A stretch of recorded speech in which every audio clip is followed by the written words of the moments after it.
Hey, it's Grady at Twin Creek Audio, back in the studio. Today I've got a mixing video. I'm going to mix the song Weight of the World by the Completists. This is from one of my favorite albums that I've ever worked on, Songs for Cats. I am going to mix this song through the console. I want you to check it out. Hang out with me while I mix this song. So today I have the Completists' Weight of the World from the maybe not so famous Songs for Cats album. It's famous in my book. It's one of my favorite projects that I've ever worked on. But maybe you want to hear it first. Let's play it back from the beginning, and then I'll start breaking this down a little bit and show you kind of what I'm doing to try and get the magic happening here.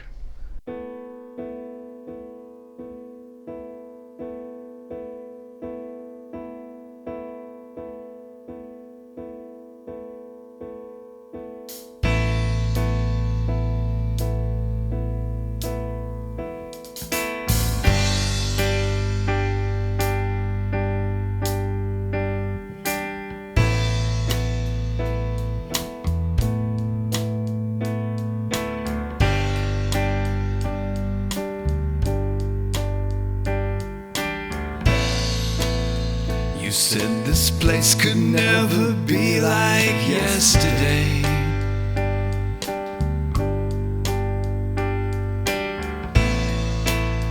Like something's lost and it won't come back again. It's really fun. I can already tell. I was playing with some reverb earlier, setting up for this video. That reverb is way too much, and I'm not going to be able to accomplish what I want just by pulling back my reverb returns, which are here. There's just too much reverb. I'm going to have to actually go over to the effects rack and change the reverb sound. Let's see how I go about doing that. That's on the vocals mainly. Maybe that'll be better.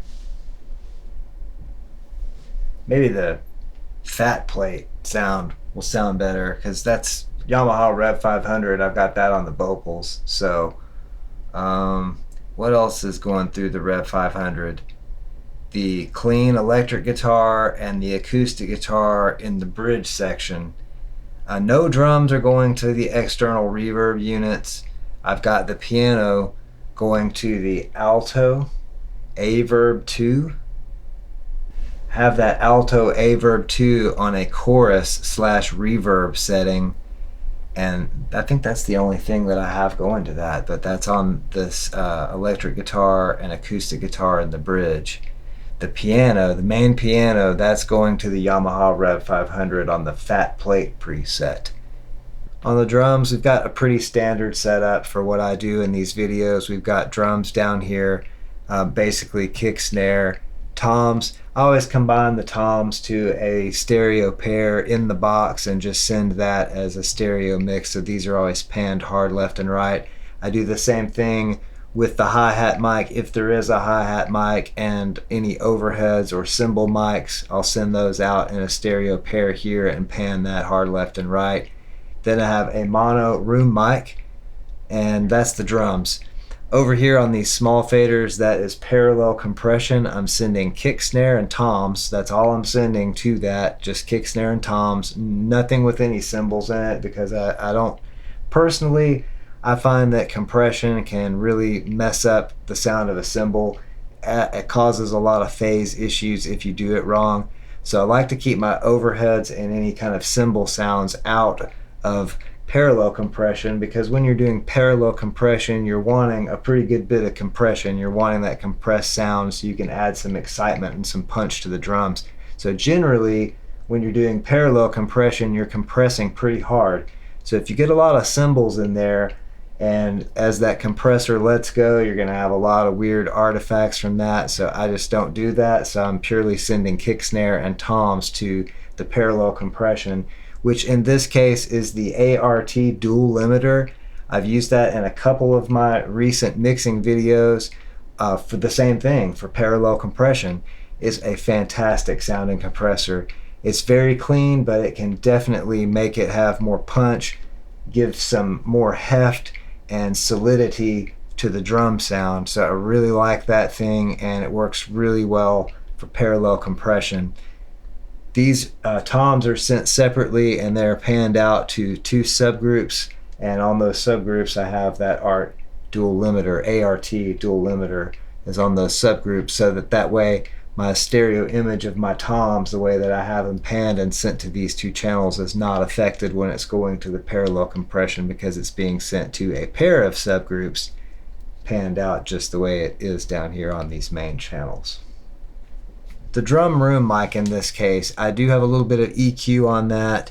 I'm just removing some 12K with the high shelving filter here, the high shelf EQ, taking out some 12K, removing some upper mids, just whatever sounded funky to me in this room mic. Again, I'm trying to get rid of funky sounding cymbals, and sometimes when you hear weird sounds in your cymbals and things are just not sounding quite right, or you're getting some noise or something harsh in the cymbals, and then you solo the overheads and everything sounds fine, and you're going, I don't need to EQ that, what's wrong?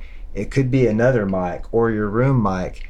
The relationship between the overhead mics and the room mic, the distance between these overhead mics and this room mic, could be causing a phase issue. The room mic could just be accentuating an unpleasant frequency. So to keep some of the cymbal frequencies from getting out of control in the room mic, I'm looking for space around the kit and a little bit of space around the cymbals, but I'll just try to fish around and find out what sounds harsh. A lot of times your super high end treble can sound harsh in a room mic. Sometimes it's a upper mid frequency. Sometimes even some lower mids can sound funky in the room mic.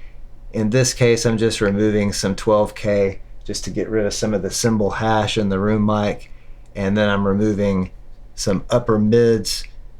On the bass guitar, I have the Urei LA-10 compressor. I love that compressor on bass guitar. It really seems to even out the bass. It does the same thing as what I used to do in the box with a multi-band compressor. The LA-10 really seems to be able to smooth out a wildly out of balance bass guitar. The LA-10 can handle that. It's not a multi-band compressor. It just does a really good job.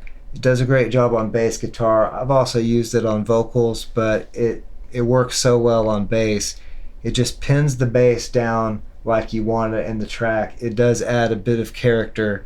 So that's what's on the bass guitar, is the Urei LA-10. So bass guitar EQ, I've got a little bit of low frequency boosted, and I'm removing a little bit of low mids. That's about it on that. Now I'm going to play the drums and the bass guitar, what they sound like all together. Now this is with the parallel compression with the ART dual limiter, and there is no artificial reverb on this, but the room mic. We do have the drum room mic. So the ambience on the drum kit is this room mic.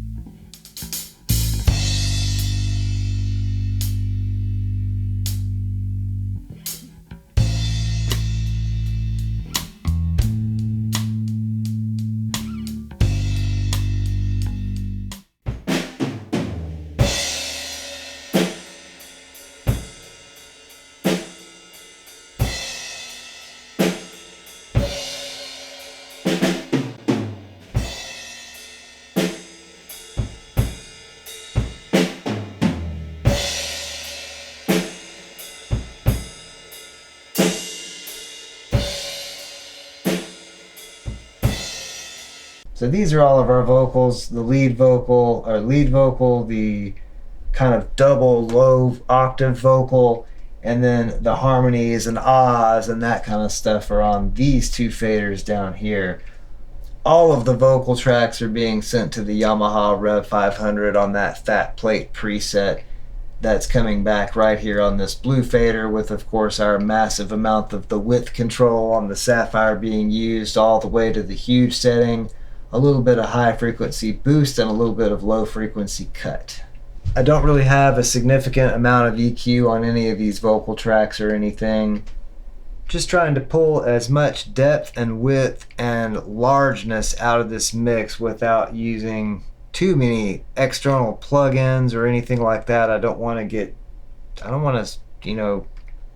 gimmicky with this and try to use like ADT or something like that this time. I've got a couple of reverbs and just using the room mic. Actually, the room mic is a lot louder than it was in the original mix of this song.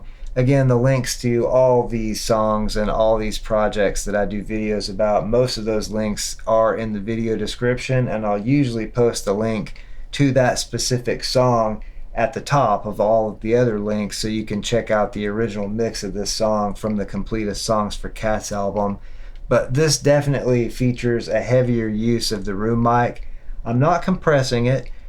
Sometimes you can compress a room mic real heavily to get a really over compressed sound and something that's, really exciting and adds a lot of excitement and punch to the drums. In this case, I'm using the room mic just more to get space around the body of the drums, not so much for space in the cymbals or the overhead mics, but the shells of the drums to get some size to those so you can hear the toms and the drum kit themselves. The shells of the drums are exciting the room, and I like to hear that. That's what I'm getting out of this room mic.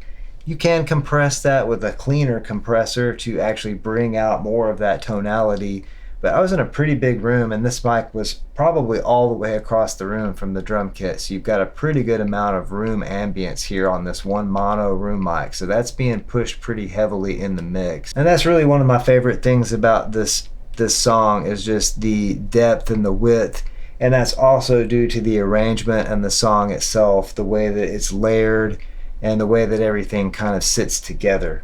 And a lot of that, like I've said before in a lot of videos, that's all down to arrangement and songwriting. So in this case, Heath, this is one of Heath's songs from the Completists Songs for Cats album.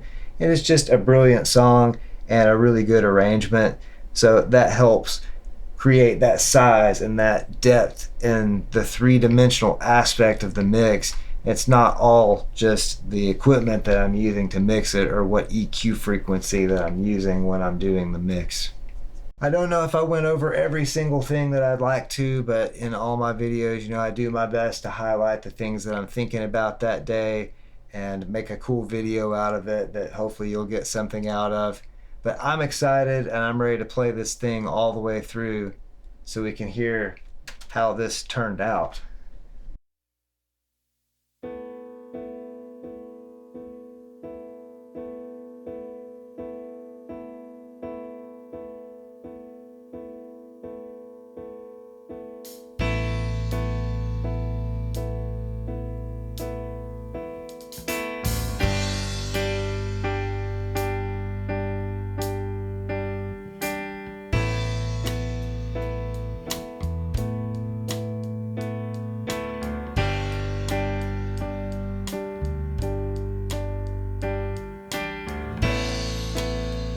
Said this place could never be like yesterday.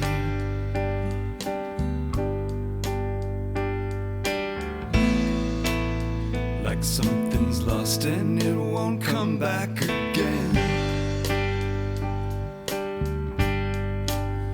And as I see you walk away on the pouring rain, I know you're never coming back here again.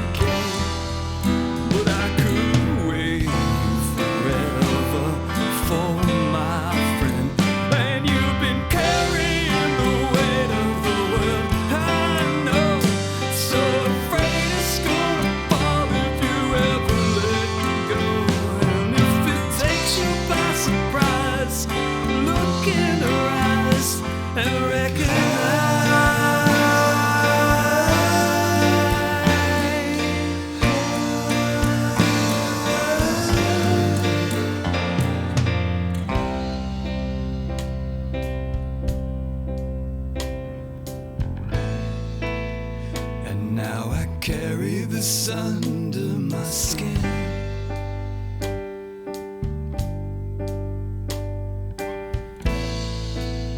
It's only over with until it begins.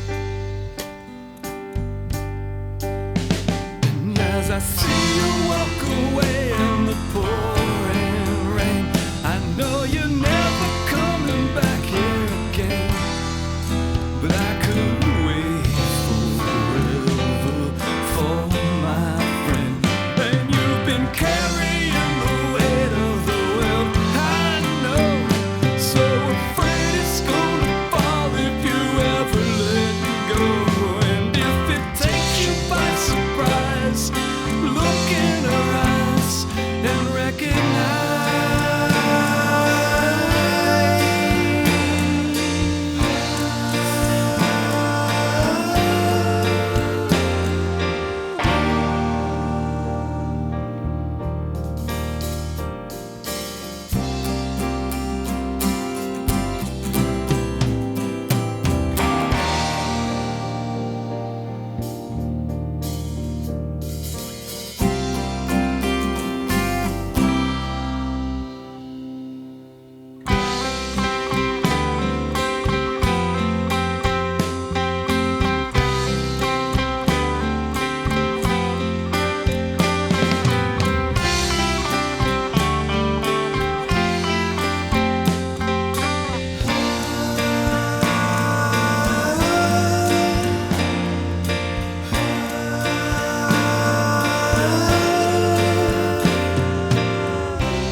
I want to talk about some of the stuff I glossed over or skipped completely during the part where I was sitting at the console. I talked about the Yamaha Rev500 on the fat plate preset there. See if I can make that where you can see it better. So that's on the vocals mainly. The Urei LA-10 on bass guitar. The Symmetrics 501, I actually have that on the low background vocal part, mainly because it was recorded at a really low level, so I'm using the output, the makeup gain on the compressor. I'm compressing it a little bit too, probably getting about 6 dB of compression on that backing vocal track to kind of even it out and then bring it up. Then I'm using the left side of the Art TCS twin compressor system on the lead vocal. I have that on the OPL vocal preset. And you can kind of see I have the attack set a little faster than the middle, release right in the middle, ratios 3:1, and of course just adjust the threshold. I do have the tube circuit on because it adds a little bit of sparkle to the high end. I like it. Some people think these things are gimmicky. In this case, I'm just using my ears, and I turned this on that vocal and it sounded good, so it's on. Same thing over here. I'm using this side of it on the acoustic guitar, just the one that plays during the little bridge section. So this is hitting that acoustic guitar, and I have it on the percussion preset over here using the VCA side of this compressor with the percussion preset, since the attack on that acoustic was a little bit too harsh. So I'm using this compressor here on that acoustic. Here's the ART dual limiter that I have. I'm using this on parallel compression. I have it set to a 4:1 ratio, and you can see the input-output attack releases pretty fast because I want a lot of character out of that compressor. I always enjoy remixing and trying to improve on some of the older material that I've produced in the past, things that I've mixed. Most of the stuff has already been released, and again, I actually have the rights to do that, so I remix a lot of these things here on the channel, as it's helping me to improve things, learn from things that I've done in the past, really listen to things the way that they were recorded back when I recorded some of these projects, now I can listen to these tracks and kind of remember what the setup was. And I'm more focused on the sound than I was when I was getting things set up. A lot of times you're in a hurry and you're recording things. And so you're just setting up stuff and getting things, making sure your levels are good, get the sounds as good as you can get them as quickly as possible so that you have the time to actually record something. You know, like a lot of stuff that I did back in those days, this was recorded in my old duplex in a big living room with a wood floor and a rug, the drum kit on the rug. So it was not recorded in a professional studio. It was recorded in a more makeshift studio than what I have here now. So it's really fun to look back on these things and try to improve on the mix.